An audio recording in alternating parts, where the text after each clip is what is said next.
అందరికీ very good morning. ఈరోజు పొద్దున్న పేపర్లో ఒక మంచి వార్త చూశాను. ఆంధ్రప్రదేశ్ లోకాయుక్తగా హైకోర్టు మాజీ న్యాయమూర్తి జస్టిస్ మల్లికార్జునుని ఆంధ్రప్రదేశ్ రాష్ట్ర ప్రభుత్వం ఎంపిక చేసింది. ఇంకా అధికారికంగా ప్రకటన వెలువడాల్సి ఉంది.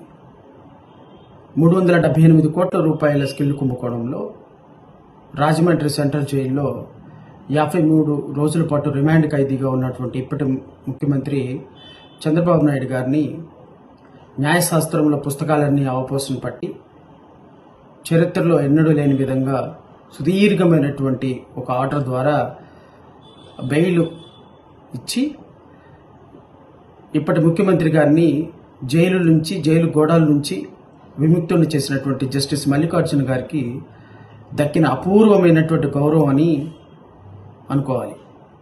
ఈరోజు జస్టిస్ మల్లికార్జున గారు జస్టిస్ దుప్పల వెంకటరమణ, మాజీ chief justice of India justice NV Ramana గారి సౌజన్యంతో సమాలోచనలు జరిపి అద్భుతంగా న్యాయ చరిత్రలో ఎన్నడూ లేని విధంగా న్యాయశాస్త్రాన్ని అవపాసన పట్టి అప్పటి మాజీ ముఖ్యమంత్రి గారిని జైలు గోడల నుంచి జైలు జీవితం నుంచి విముక్తిని చేసినందుకు ఆయనకిచ్చిన ఆంధ్రప్రదేశ్ రాష్ట్ర ప్రభుత్వం ఇచ్చినటువంటి నజరానాగా మనందరం భావించాల్సి ఉంటుందని అయితే అనుకుంటున్నా.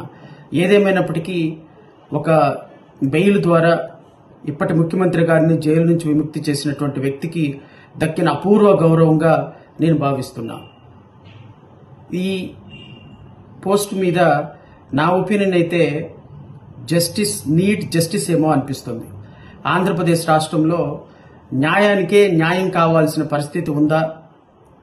ఒకసారి ఆలోచించమని కోరుతున్నా. ఈ రాష్ట్రంలో, ఈ దేశంలో న్యాయాన్ని 4 పాదాల నడిపించే జస్టిస్ మల్లికార్జున లాంటి జడ్జెస్ ఉన్నంత వరకు ఖచ్చితంగా రిటైర్మెంట్ పోస్టుల కోసం జడ్జిమెంట్లు ఇస్తున్నారేమోనన్న భావన సామాన్యుల్లో కలిగింది అంటే ఇక ఎవరు ముఖ్యమంత్రుల మీద కేసులు వేస్తారు? ఏ హోప్ తోటి మంత్రుల మీద కేసులు వేస్తారు? ఏ నమ్మకంతో ఐఏఎస్ల మీద, ఐపీఎస్ల మీద కంటెంప్ట్ ఆఫ్ ది కోర్టులు ఫైల్ చేస్తారు?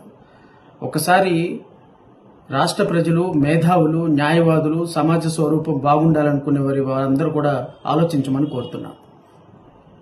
న్యాయం కోసం సామాన్యుడు కోర్టు మెట్లెక్కేది అవతల పక్క వ్యక్తి ఎంత గొప్పవాడైనా తమకు న్యాయం జరుగుతుంది అని. కానీ ఈరోజు న్యాయం అంగట్లో సరుకులాగా, మార్కెట్లో దొరికే కమాడిటీ లాగా అమ్ముడుపోతుందనేటువంటి భావన ఒక సామాన్యుడికి న్యాయ వ్యవస్థ మీద వచ్చిన రోజున న్యాయస్థానాలు తమ గౌరవాన్ని, న్యాయస్థానాల మీద నమ్మకాన్ని మరలా పెంపొందించుకోవటంలో ఖచ్చితంగా చాలా కష్టమైన పరిస్థితి ఏర్పడుతుందేమో అని అనిపిస్తుంది.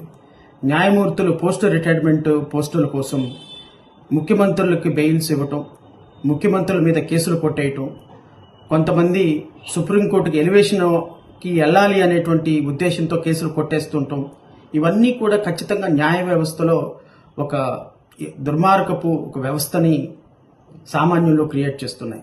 ఏదేమైనప్పటికీ జస్టిస్ కానీ జస్టిస్ చేసేవాళ్ళకి జస్టిస్ జరుగుతూనే ఉంది. ఏదేమైనప్పటికీ మరి 53 రోజుల పాటు సుదీర్ఘమైనటువంటి రాజమండ్రి సెంట్రల్ జైల్లో ఉన్నటువంటి మాజీ ముఖ్యమంత్రి గారిని రిలీజ్ చేసి ఇప్పటి ముఖ్యమంత్రిని చేసినటువంటి జస్టిస్ మల్లికార్జున గారికి దక్కిన ఈ అరుదైనటువంటి గౌరవం ఖచ్చితంగా అందరం కూడా అభినందించి తీరాల్సిందే. ఇది ఒక అద్భుతమైనటువంటి కార్యంగా అభివర్ణించాల్సిందే. భవిష్యత్తులో కూడా మరి ప్రభుత్వంలో రిటైర్మెంట్ పోస్టుల కోసం ఇలాంటి జడ్జిమెంట్లు వస్తే మాత్రం ఏ సామాన్యుడు బాధపడకండి. ఎందుకంటే ఆంధ్రప్రదేశ్ రాష్ట్రంలో జస్టిస్ నీడ్ జస్టిస్.